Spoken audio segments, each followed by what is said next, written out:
Well, hello and welcome. Thanks for joining us for this week's panel conversation. I'm really glad that you're able to join us and listen in on this presentation today. We've gathered 3 leaders in local government who are going to be sharing their perspectives around what they're finding successful with engaging in their residents and their businesses, how they're gearing up for the use of American Rescue Plan resources for their community. And the hope is that we want to share some ideas, what communities are finding successful and what's working. And our hope is that you'll pick up a perspective, an idea, something that you might be able to use in your own communities, or something that just might be informative to you as it relates to how communities operate and how they approach doing engagement. My name is Matt Fulton. I'm the Vice President for National Engagement for an engagement company called Polco. We work around with communities, helping to build stronger engagement and track performance. But the intent today is really to just learn from these leaders in local government and benefit from their successes and things that are going on.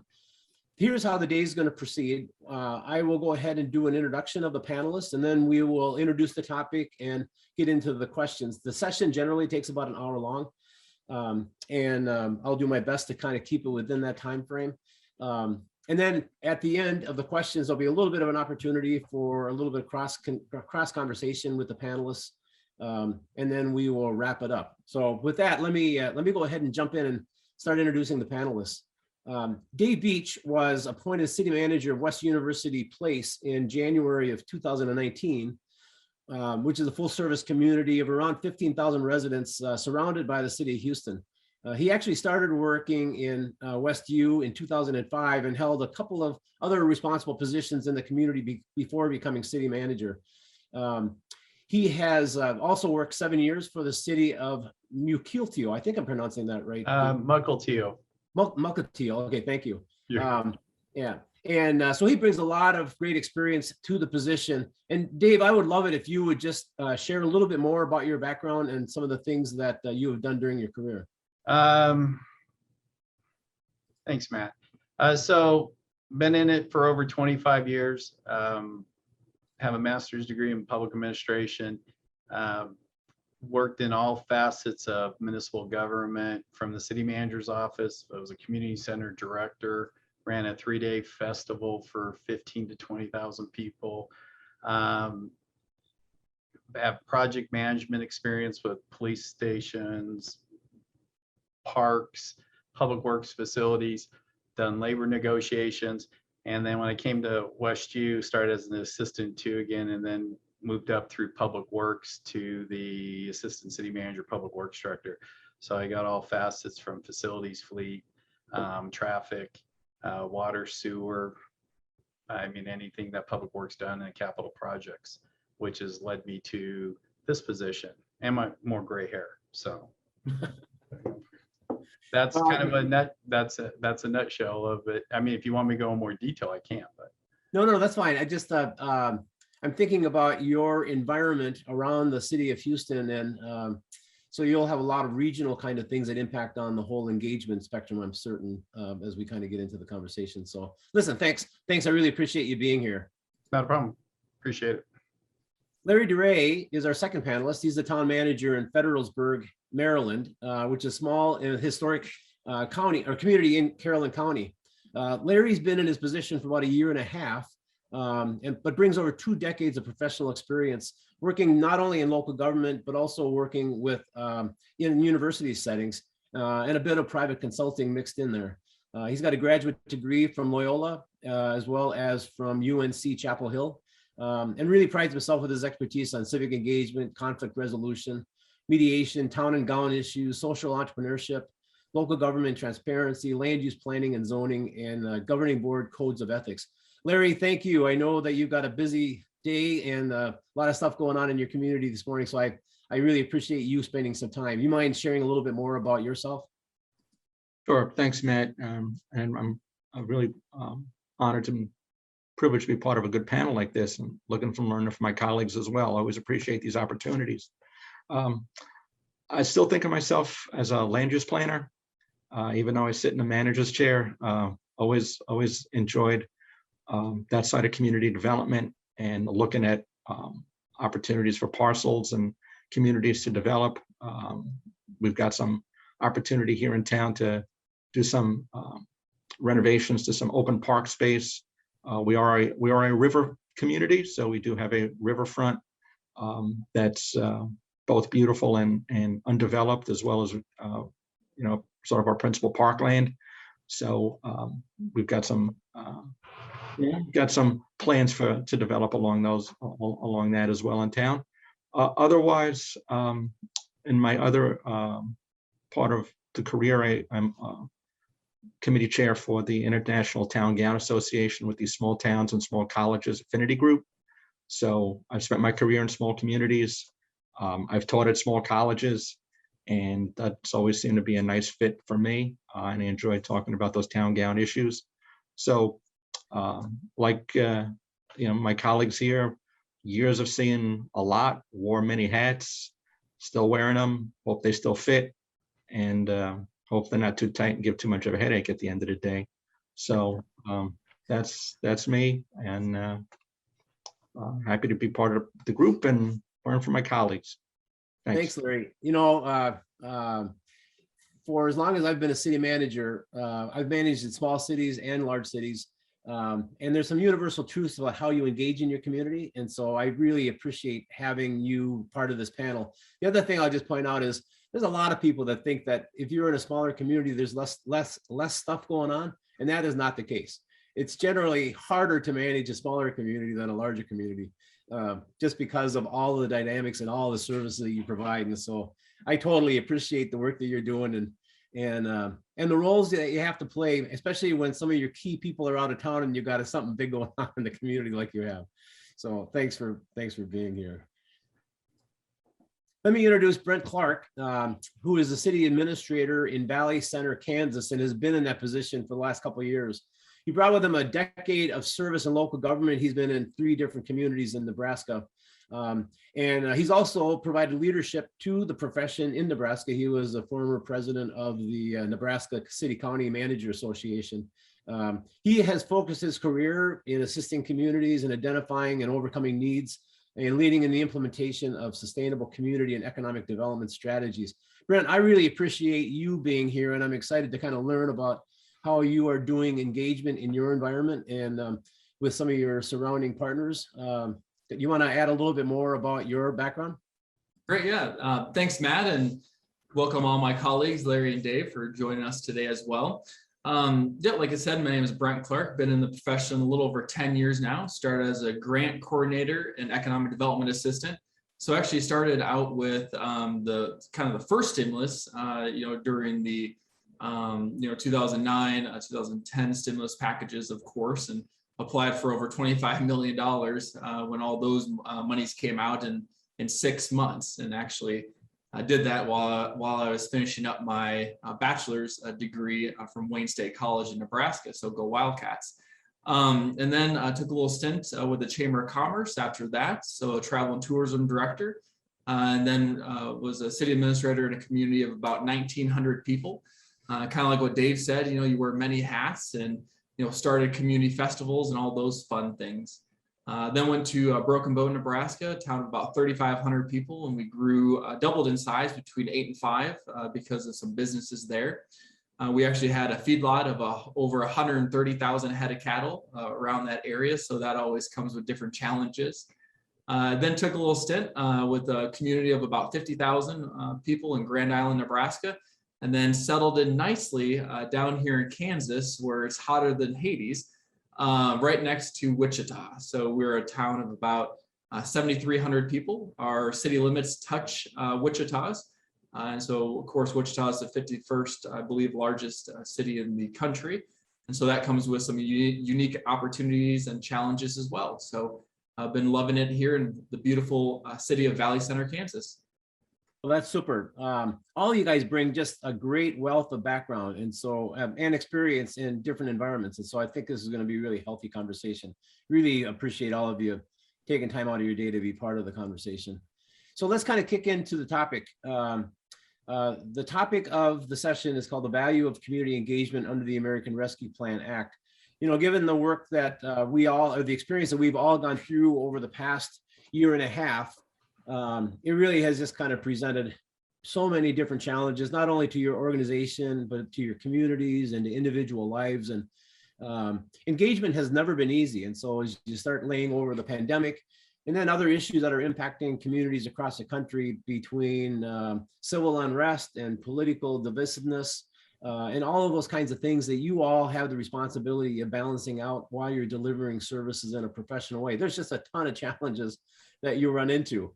And so, and now we have this opportunity to have resources available to help help communities come out of the pandemic, as well as move your communities forward in a meaningful way. And so the conversation today is really to just better understand how you are being successful in accomplishing that. People's lives are really busy. Engagement has never been an easy thing to accomplish. Our research, in fact, has shown that probably 80% of people, adults in the US, have never even been to a city council meeting. And so there's a lot of issues that just keep people, barriers that the way local government is structured, that keeps people from easily being able to engage on the things that matter most to them. But it doesn't take away from the importance of people feeling connected to their community, feeling like they've got a voice in the decisions that are being made.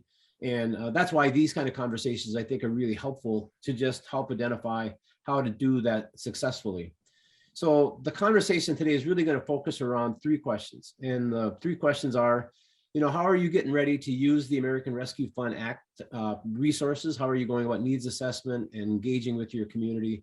The second is, when you get resident input, does it have an impact on the delivery of public services? And if so, how does that work in your organization? And then finally, how do you know, and what tools and tips are you using to engage with your residents for helping to track your performance? And one of the areas that I would ask for each of you to kind of think about and share, communities are always interested in how to reach successfully your hard to reach populations. And so if there are segments of your community that you're doing something creative around that you think would be helpful for people to understand, I would love it if you would add on to that conversation at that point. So with that, let's just kind of kick into it. And David, I'd love to start with you. Can you talk about how you are going about identifying community needs and priorities as you contemplate the American Rescue Plan resources? Well, that's an interesting question, because as many of your other panelists have said, the ARP funds were unexpected to come. And so we were given an allotment based upon population. And, we were told up to 3.4 million, and I think it's going to be even higher. And so coming out at the last minute, it wasn't like we had projects identified for these funds. So we're behind the 8 ball of going, what can it be used for? And fortunately, I'd love to say Texas is a great state, but we just actually received this, or just at the end of last week, really the information from the state. Because I've seen all of the high level stuff coming out of the feds about what the funds can be used for. With that big caveat on there, where we're at from where the funds can be used for, the city in the last 2 years, we've undertaken a lot of studies, master plans, because we have some aged infrastructure. We've been very good at staying on top of it, and a lot of our debt is falling off. And so in essence, to identify the uses for that ARP funds, we already have a bunch of studies, master plans done, things like that. One of the things we knew where we were safe in using the ARP funding was in utilities. So being a full service city, we got water and sewer. Our sewer treatment plant's 40 years old. It's going through a $1.8 million design to do flood water protection, and also basically upgrade it and bring it into the 21st century with treatment capabilities and efficiencies. The other one is our water efficiency or capacity study. So we're looking at that to make sure that not only can we meet the current needs, because we receive about 50% of our surface, our drinking water, potable water from the city of Houston. Well, if there's an interruption in the city of Houston, we have 2 ground wells, so we're looking at redundancy there. So in essence, our safe fallback is going to be utilities. We're 98% residential. We're an urban enclave city. So I think a lot of the business impacts that you're seeing some of the other cities use the ARP funds for doesn't really pertain to us. But we're going to go about towards the end of this year is doing citywide surveys. Citizens Academy, and we get that feedback as well from that part. So that's really kind of just a high level overview of, what the priorities for the ARP funds will be. So right now we're laying towards utilities. I'm going from there. Thanks for that. Before you came on, we had a little bit of a conversation on regional use of regional collaborations that might come out of this ARPA program. Has your community been actively involved at all with any kind of shifting around how services are being delivered into a regional aspect? So Houston is the 800-pound gorilla in the room. They're 800 square miles. I mean, they're just huge. We're in the 4th largest metropolitan, which I'm assuming after the census is completed will be the 3rd largest metropolitan area. So when we talk about coordination, there's some with Houston. Houston just kind of does its thing, but there's some other smaller cities. So we're looking at, there's a city directly next door to us with a strip of Houston separating us, but really we're neighbors. They're 3,000 population higher, and then there's a very small city under probably 1,500. And so we're looking at what can we do between those cities from the combination of services, whether it's an animal kennel, 911, more of a dual or tri-city dispatch, because down in Texas, it's a little different. A lot of the cities have their own 911 communications, and there's not a lot of regional. The state's looking at maybe requiring some more regionalization of that system.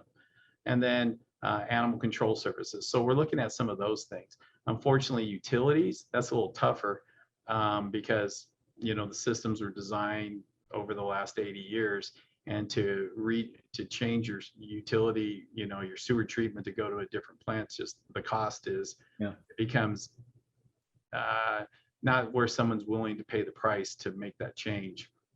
Yeah, no, I hear you. And if you've got aging infrastructure and you've got those kind of costs you need to be paying attention to, totally understand that. So yeah, thanks. Interesting. Thanks for sharing the regional information. I appreciate that. No problem. Hey, Larry, can you talk about how you're going about doing community needs assessments and, kind of getting your arms around how to best use these ARPA funds? Sure. Just by way of a background, our governor declared a state of emergency, I believe it was March 16th, 2020. And I started my job here March 17th, 2020. So I am strictly speaking the pandemic manager here. But on the upside, like Dave said, we were fortunate that our engineering firm and our public works staff already had a number of studies done. So we already knew on the infrastructure side, at least, should there have been something like the ARPA come out of the blue, and it pretty much did, we had projects that were, for lack of a better word, shovel ready. So that helped. And there was a little bit of a civic engagement or public engagement component to those, but mostly those were just done at the professional level of, public works staff assessing the condition of street sidewalks, curb and gutter, that sort of thing, and our engineers assessing our infrastructure. So we already had some projects good to go. We're spending about 48% of our 2.6 million on especially on the water side, SCADA system and smart meters, about 1,200 new smart meters, which will help us because we're at about a 19, almost 20% unrecoverable on our water production relative to what we built. So we have to, cut that in half ideally. So the smart meters are a step in the right direction to do that. And then we, again, if we get a federal infrastructure bill, we've got some roads and local roads and curb and gutter and sidewalks that can be replaced because that study's already been done and updated. So we've got, again, fortunate to have a combination of public input and professional assessment of where our needs are and where our money can be spent. Otherwise, we've looked at some of our ARPA expenditures on things like supporting some of the nonprofits. Our fire company has had reduction in revenue, the volunteer fire company. So for 15 months, they weren't able to do any fundraising. They couldn't rent out their fire hall, things like that.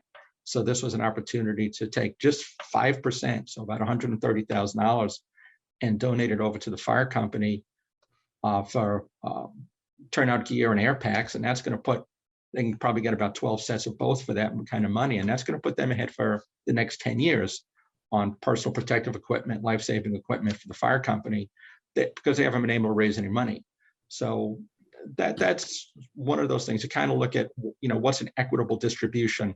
Well, equitable distribution is going to be for infrastructure. It's going to serve everybody regardless. Assistance to the fire company is going to serve everybody regardless. And then we're just trying to target some other things like, we know we can spend ARPA funds on parks and open space.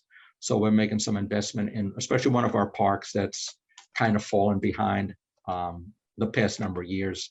It just hasn't had the kind of attention paid to it. So we got the opportunity to make some investment in that park.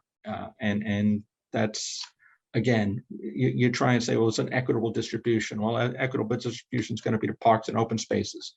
So I think it's been a good combination of already having, for lack of a better word, shovel-ready projects, as well as some needs that have been brought up by different aspects of the community in different times. And now's an opportunity to that we've got some cash on hand to be able to make that kind of investment back. Yeah, and I appreciate you too. You hope that communities use these proceeds for being transformative and moving your community forward. And I think your meter project, your smart meter project, does exactly that, because you're not only creating more efficiency in your water system, but you're going to be able to get more accurate billing. And certainly that's going to be a benefit moving forward. So I think that's a really worthwhile investment. It sounds like you've got a pretty good handle on how your proceeds are going to be used. So thanks for all that. Yeah, and that's going to free up a lot of staff time, which for us is the most important thing. We've got 5 guys in public utilities, and when they're off reading meters, they're not doing other things. That's right. And just the efficiency on the staff side. Yep. Guys like us, people like us understand that. I don't think the general public does, but it is gonna make the quality of the utility service just more efficient and better, just because of the availability of staff to do more things. And that's why these kind of conversations are so helpful, because people who have now heard that will now have a little bit better sense for how the utility is operated. So thanks, Larry. Brent, can you talk about how you are going about identifying your community needs for the use of the ARPA funds?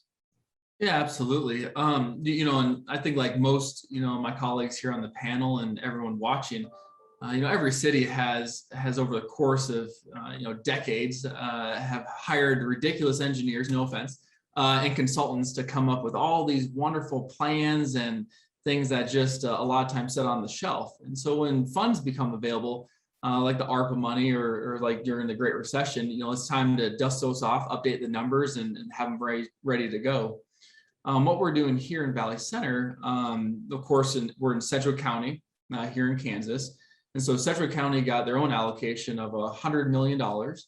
Of course, with the CARES money, they just spent over $100 million last year as well. So they have a little bit of money sitting there. One thing that the counties don't have is a lot of utilities. And so we're partnering together and applying for county money as well to help offset some of our expenditures. Valley Center has an extremely high water rate.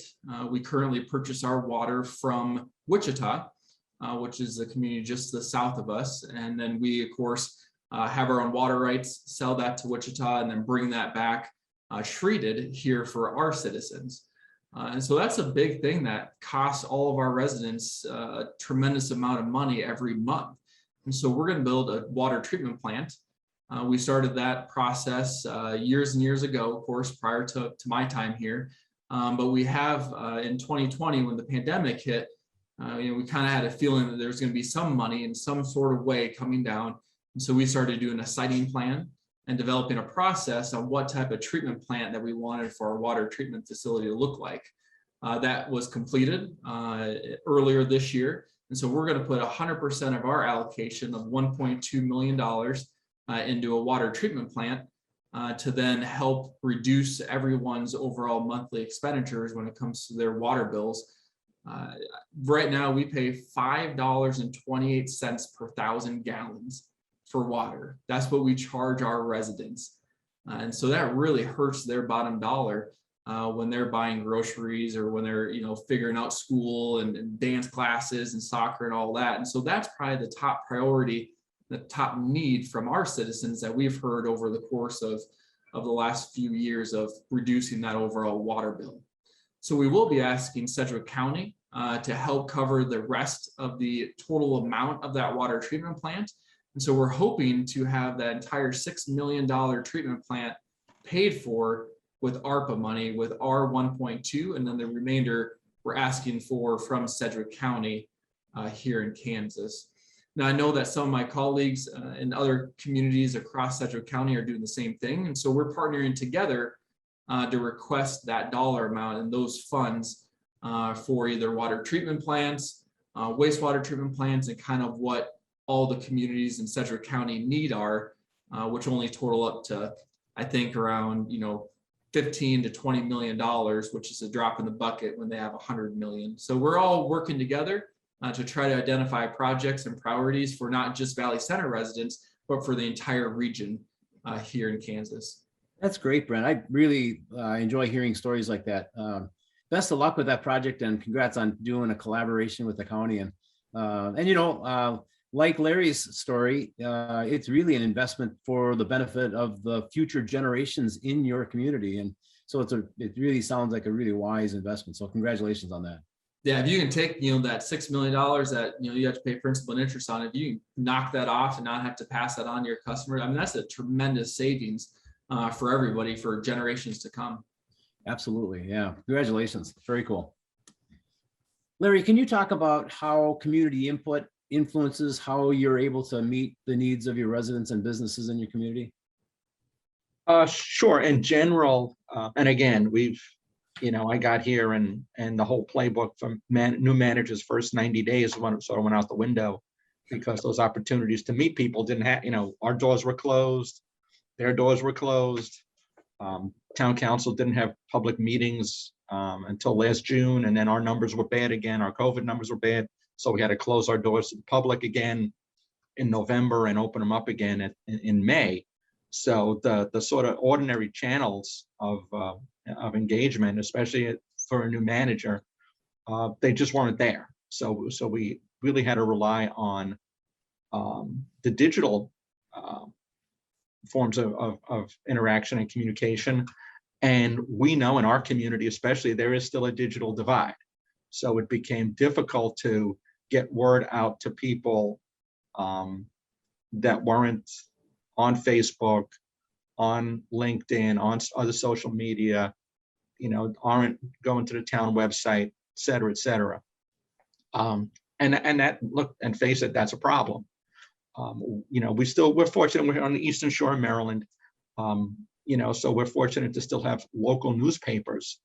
But the local newspaper, by the time you get the ad in, is, it's not always the most responsive time-wise. You don't really have a local beat of in media that covers the town halls. So, we don't get a reporter at the Federalsburg town council meeting. So there's other ways that we have to approach to get the word out. One of the things we decided to do is we had a reverse 911 system that's traditionally just been held for the purpose of emergencies. Well, we use that mostly as means of communication. And granted, it's one way we get word out, but we know we're reaching a whole lot more people than would come to a social media page. That's just by way of mechanism. Otherwise, there's still word of mouth. I live in town, I have neighbors. Our people aren't shy about talking to their elected officials. Staff's not shy about talking to me. And I appreciate that. I mean, I've got a very honest staff. That hasn't always been the case in other places in my career. So I'm very fortunate to be able to get an open line of communication with people who are in a different circle and bring that perspective in.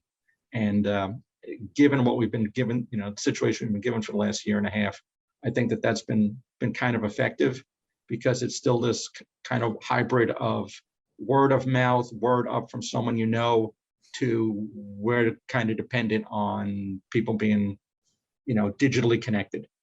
And I think when we get back to some measure of a new normal, striking that balance is going to be, it's going to be one of my obligations, but striking that balance is going to be important. because I don't think we're going to lose people digitally, but we have to recognize that we still have to approach people non-digitally, which is hard at a time when you couldn't go out sort of face to face and meet them. Yeah. Larry, does your council place a high priority on getting input on the things that you're doing in the community? Yeah, they really do. Yeah, it's commendable. You know, as soon as they open up meetings again, they still had public comment. So they take public comment digitally. They take public comment at the meetings. Sometimes that public comment becomes, you know, sort of open workshop discussions, which I wish they wouldn't do, strictly speaking, because not all the staff members are there. Yeah. And sometimes it's like, well, that's a very specific question that tomorrow morning I'll have a chance to talk to the appropriate staff member and have a much better answer for you. And we're fortunate to have a good measure of trust from the community up to the governing board and back. So, and I know that's not the case in every community either.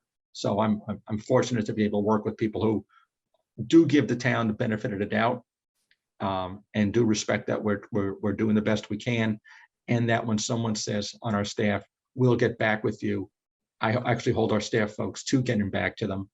But that's pretty good. That's a pretty good cultural thing anyway, because we don't want to give somebody just an upfront, easy, but not necessarily best answer. We will work with them to get the best answer. And that's on a lot of things. I mean, that's street lights, street signs, condition of roads, potholes, things like that. I mean, that's what you get with a small community. Yeah. Yeah. Yeah. Congratulations. And that trust doesn't just happen. You've earned that trust through the work that you and the council and your staff have done. So congratulations on that. Glad to hear that. Glad to hear that your engagement to date has helped you to have built that trusting environment. So congrats.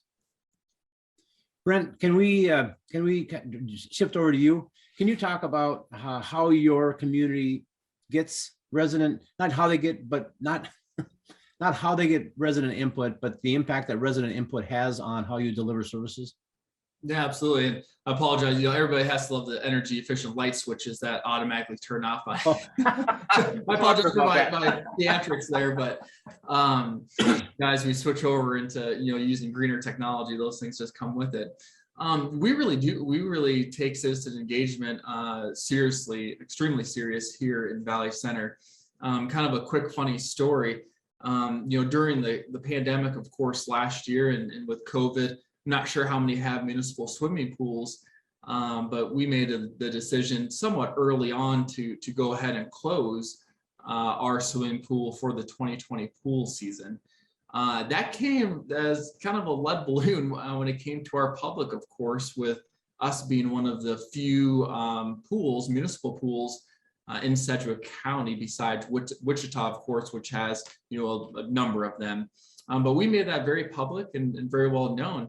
And so our citizens, and especially our young citizens, took it serious. And so they had a little protest at our pool. And unfortunately, you know, we still couldn't open it because we didn't feel like we could create a safe environment for them to enjoy the pool last year. And so instead, we challenged them to create a grassroots effort to get a sales tax passed to actually build a new aquatic facility, an indoor recreation complex that they had tried several times before. I think this was the 5th attempt to get a sales tax passed for a new pool as well as a new rec center. And in doing so, you know, we felt that we could then design and build a facility that in the case of a pandemic, you know, that we could operate it efficiently and effectiveness to provide a safe, clean environment for them to enjoy. And so we challenged them. We started it June of last year. We rushed everything. Everything was expedited. It was on the November ballot and it passed by over 65%. Wow. And it was solely because of citizen engagement. We never met in person as a committee. It was a 20-member committee comprised of school district board members, the city council, the rec commission, and citizens. The citizens that wanted something done. And so we actually never met in person. And now we're in the middle of collecting our sales tax right now. And going to build a $10 to $12 million complex solely because of the citizen engagement and the grassroots effort of them taking the pandemic and then moving it forward and saying, you know, we don't want these things to happen again. And so, yeah, it was really exciting. We actually have a 2 mil increase that the school district passed through the rec commission. And then the city portion is only sales tax from the city standpoint. But, of course, our residents that, will have to pay that 2 mil increase as well. But that was a positive thing that came out of the pandemic. Yeah. Was kind of forcing everybody to use technology. And especially, our citizens that never used Facebook or YouTube or any of that. We broadcasted all the meetings on YouTube. We actually got new camera systems in our council chambers. Zoom meetings were fantastic for everybody as well. We allowed citizens to comment on all of our meetings, as well as all of our workshops and committee meetings during that sales tax committee as well. And so really had a tremendous amount of buy-in on that side. And surveys, we had over 2,300 people submitting survey results, where typically you have 400. So, usually using technology was a great benefit during the pandemic, and kind of force everybody to, get on to Skype or FaceTime or Teams or Zoom or all those things. And so we really, took our residents' input and applied it, and people have really been accepting to it. And also too, even after the fact of coming back into person for those council meetings, we have a larger viewership now on YouTube that attend the meetings regularly that never used to in any way, shape, or form. So That's a great story. Congratulations on your swimming pool project. I'm going to come back and visit with you on that topic. There's always we have a lot of people that are interested in energizing the youth in the communities. And it sounds like the kids really took the lead on getting a project that ended up having a huge impact on your community moving forward. And so that's a very cool story. I'm really glad you shared that. Yep, give the kids and a bunch of news outlets to show that on the evening news, and you'd be surprised what happens quickly. Thanks so much. I really appreciate it. Thank you. Dave, can you talk about how community input influences how you're able to meet resident and business needs? Thanks, Matt. So the input obviously is valuable and it's useful, but as with all input, you get one side and you get the polar opposite views as well. And so, we have a challenge. We're mostly, as I said, residential. We're 98, 99% residential. So most of our input is from residents, not businesses. And it really gets down to every time we do something in West U,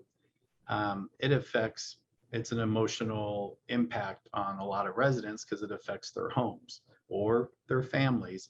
And as everyone else, my colleagues know, anytime you're dealing with facts and emotions, those don't always go well. But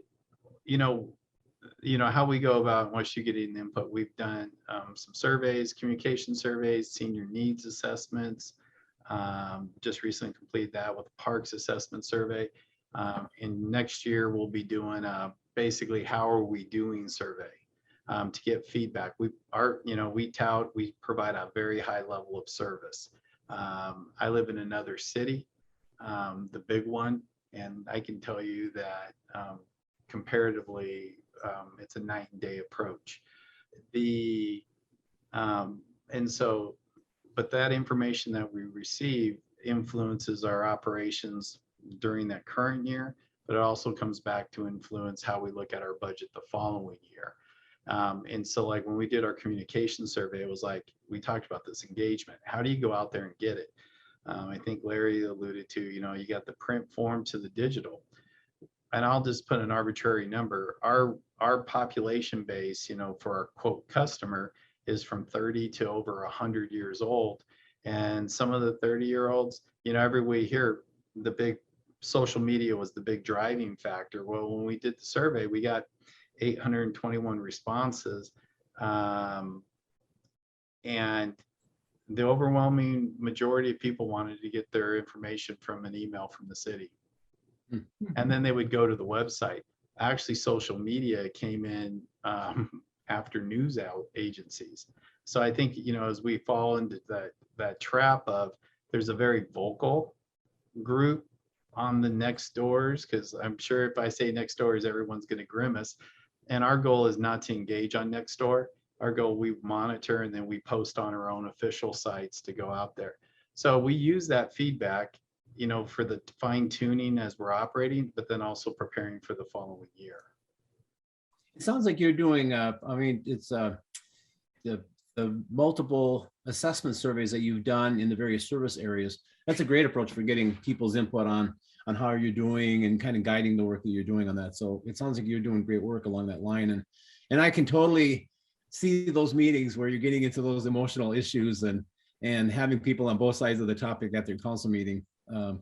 We've all been to those council meetings, and so I totally resonate with you on that. And trying to balance out overall needs is always a big challenge. Yeah, our council recently just changed the noise ordinance to lower leaf blower and lawnmower noise, because with everyone working from home, all of a sudden a lot of that population that was gone during the day. And unfortunately, you know, I hate to say it, the majority of our households here have landscapers that come in to do their yards. And now they're sitting there trying to be on a Zoom, Skype, whatever meeting. And you got a leaf blower after another house, their yard service came in, you know, 2 hours later, you're constantly that. So we lowered that. And then the city also just changed the speed limit. And when you talk about the children, you know, the residents came in and it was like, I'm worried that a car is going to hit my kids playing in my front yard. And, you know, it's for the children. So state of Texas limits speed limit, the minimum, the prima facie speed limit at 30 miles an hour. So we're going to 25. And, you know, there's people on both sides of that. Even though everyone's going, well, who's going to be against lowering the speed limit? Well, there is a segment. So it's balancing those needs, you know, and I've said on the communication and soliciting that feedback, you know, I jokingly say we want to be on the leading edge, not the bleeding edge, because there's a lot of cities out there that go and jump on the latest bandwagon, spend a lot of money and time, and with limited staffing from small cities, you know, training people to use something that doesn't pan out is a huge distraction in accomplishing the other things to go. Yeah. So we're looking at some text-based platforms out there that, you know, the resident, because texting is a big thing. They can text a question and it'll go out there, search our website, and it'll give them kind of back the, you know, the Google response of here's four answers to that question. Did it meet your needs? If not, you click here and it'll send it to the appropriate staff person. So we're trying to look at some ways to not lose that customer service that they get when they call in, but that they can be a little more self-sustained in the aspect of getting some answers without having to call in for a simple question. Yeah, that's great. Really appreciate that answer. You guys are doing a lot of great stuff around engagement. So thanks. Brent, could you talk about the strategies and tools that you're using to understand resident sentiment and what you're doing to track your performance? Yeah, and so this year actually we launched our own city app. And so, you know, the city app has a tremendous amount of resources on it for citizens to engage us, you know, to voice their concerns, take pictures of, you know, potholes, you know, send that to us. But then also in the same regard, allow us an opportunity to send them push notifications, you know, when we have road closures coming up and a lot of those things. And so we track that, you know, on a month-to-month basis with staff members. And then also too, you know, what we engage is also we look at our, you know, analytics when it comes to our websites, you know, I'm sure like everybody does, and seeing what's the most, you know, visited or, you know, clicked on part of our websites, as well as our Facebook analytics and Twitter and all those things. Yeah, I felt a little seasoned earlier last week. I had to Google how to post on Instagram. Kind of like what Dave had said, you know, there's so many different platforms for engagement and things. Sometimes you forget that, oh yeah, a lot of people are on this one, but how many truly use it? And then, you know, looking at making sure that you're not using those resources and time and energy allocating if you're not getting much in return from your citizens. Our best way of tracking actually and how we've been able to get a huge increase in citizen engagement and participation in those things has been from using the schools email list. And so we actually email the school district, and then they email out our information, and we can kind of track we see a huge spike in citizen engagement and input when it comes to emailing through the school district's listservs. Our school district actually doesn't cover just Valley Center, but we also have 3 other cities, parts of the city that attend our school district. So it's interesting to see kind of how those results look different than when we send out a mail out survey, where we get that 400 respondents of just our city. We can track those and measure those. So it's interesting comparing the two. But yeah, we get a lot of tracking and the performance measures on kind of that regard, and then we put that into calculations. What was funny was during our before the COVID, we had sent out a mail out survey, and it prioritized projects and what we want. And of course, our citizens wanted a grocery store as number 1 because we currently do not have one. Of course, Walmart is a mile down the road, so that kind of puts us in the limited area to attract one. But their biggest thing was sit down family restaurants and beautification. And then the pool and that rec center actually came in about 6th or 7th. But then due to the pandemic, and I think everybody's staying home, that changed, and then that jumped their priority list. And we had sent out a survey before we really tackled it, making sure that that is what the citizens wanted, and then measuring that against what our city hall staff were actually moving towards. So that's kind of what we've done in conjunction with other partners and sending out and getting those results. You've been pretty flexible, and our research is just kind of demonstrating, especially as you're trying to reach those populations that generally don't get engaged. And thinking of your community and the youth, we're finding a lot more communities that are actually using TikTok. And we know that Instagram is really an important way that people are engaging. And so it sounds like you're picking up on some of that stuff. But the other really important thing that you brought up, which I think a lot of communities don't pay attention to, what might have been a priority in 2018 may very well not be a priority in 2020. Life has just changed so much. And so the work that you're doing on making sure that what the current priorities are, I have to imagine is really helping you to stay in tune with where you need to be guiding your community. Is that fair? Yeah, absolutely. And also too, we don't forget about the folks that aren't online as well. So we actually, whatever surveys we do a printout version, and then we put stacks of 50 at a time at every gas station, the hair salons, the boutiques that we have downtown that everybody goes to. We still give them a handout survey where we usually average maybe 20 to 25 that actually return it, but they can't say that they didn't have an opportunity or didn't know about it. Just like that sales tax, if we send out something in everybody's water bill, still just like the old fashioned way. Yeah. Well done. Congratulations. That's super. David, can you talk about what strategies and tools you're using for getting a handle on resident needs and priorities, and how you go about tracking your performance? Sure. So I apologize because I know in the previous question I sort of covered some of these things, so I'll be repeating that. But as I mentioned previously, we come from a multi-platform approach, for the engagement. And I talked about a communication survey that we did just prior to the pandemic. And I pulled it up. And the one that was the most surprising, because as I talked about, everyone's talking about social media. One of the questions we asked was, assume you were looking for information about the city. Which city provided medium would you go to first? 76% was the website. Emails was 8% and social media was 5%. And that was actually a shock. I mean, that was a surprise and from that, and then the other one was that they liked the emails, but then the city was peppering with emails, news, because we have news flashes and alerts that would go out. Well, you have Parks Department. If you got that recreational programming, they're putting out a ton. You got PD, things like that.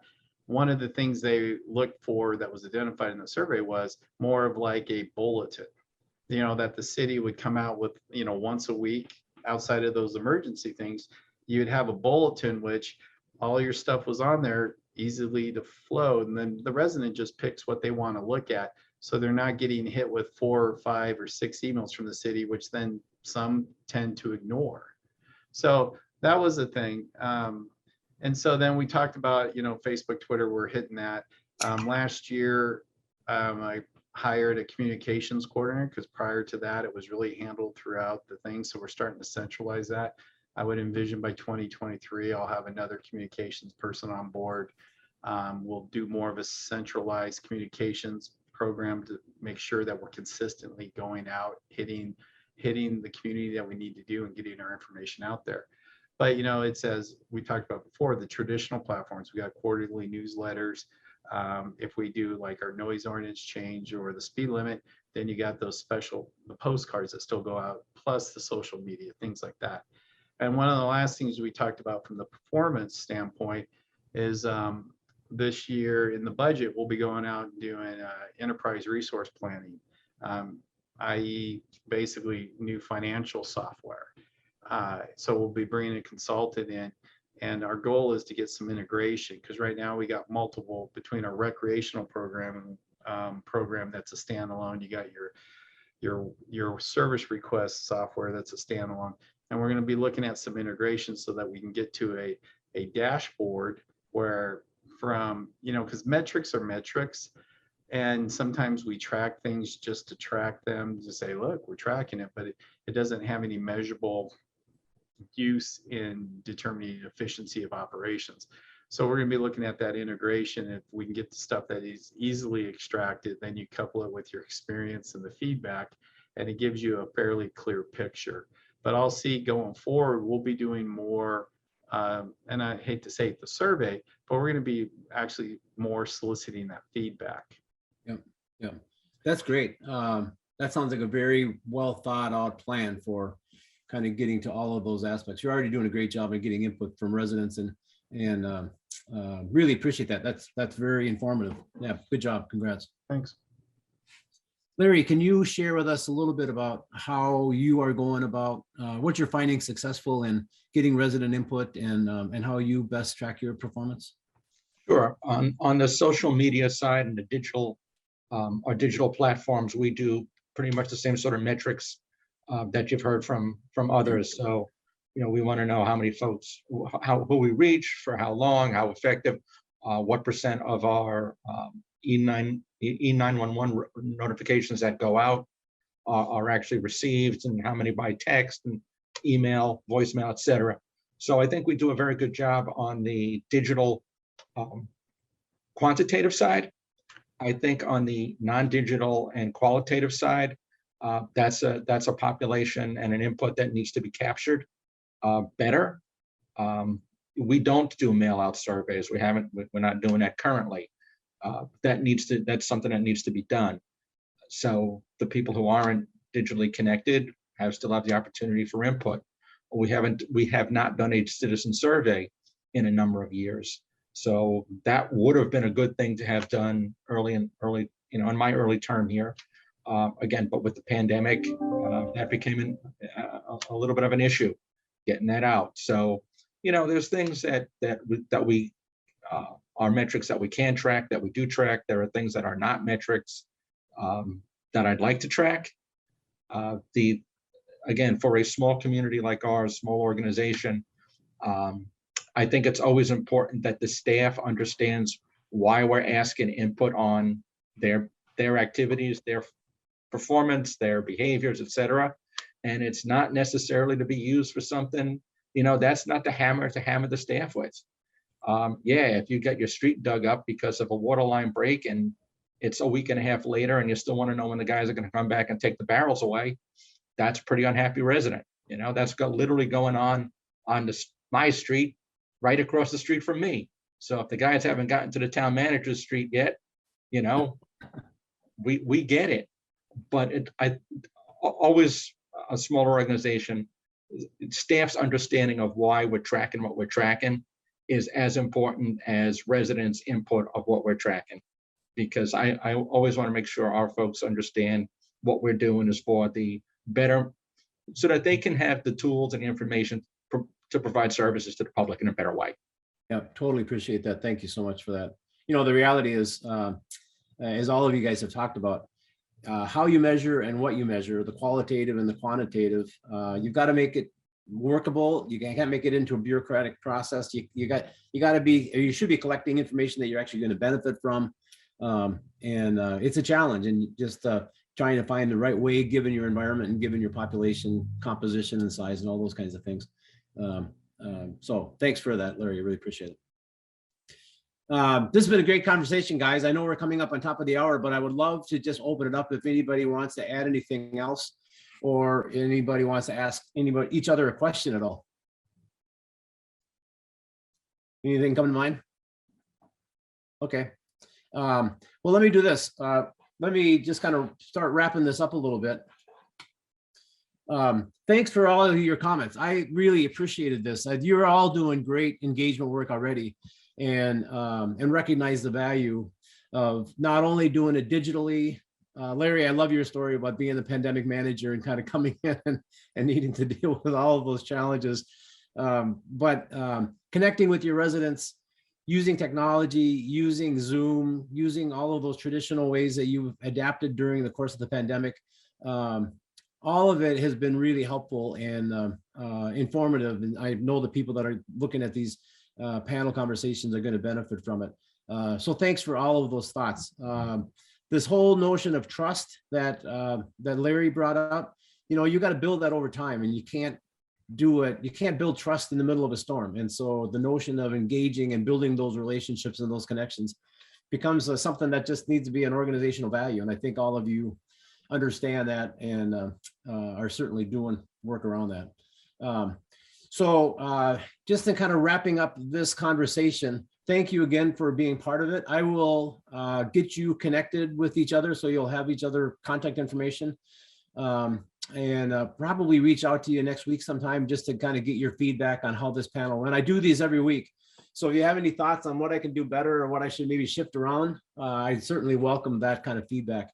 If you know of anybody who you think would help in this conversation of sharing ideas and perspective, somebody maybe doing a cool project or a cool engagement effort, send them my way. I'd love to get them engaged in this process. You'll start seeing these panel highlight segments coming up over the next couple of probably next week sometime, or maybe the end of next week. And so look forward to you getting your reaction to that, but also appreciate you sharing it on your social media platforms and on your LinkedIn platforms, just so that other people who know who you are and respect your opinions can benefit from your perspectives. The benefit for me is I get to meet really cool guys every week and leaders in the profession. And I just want to thank all of you for participating in it and sharing your thoughts and your ideas. Hope it's been worthwhile. I really benefited from it. So thanks for everything, and just look forward to staying connected.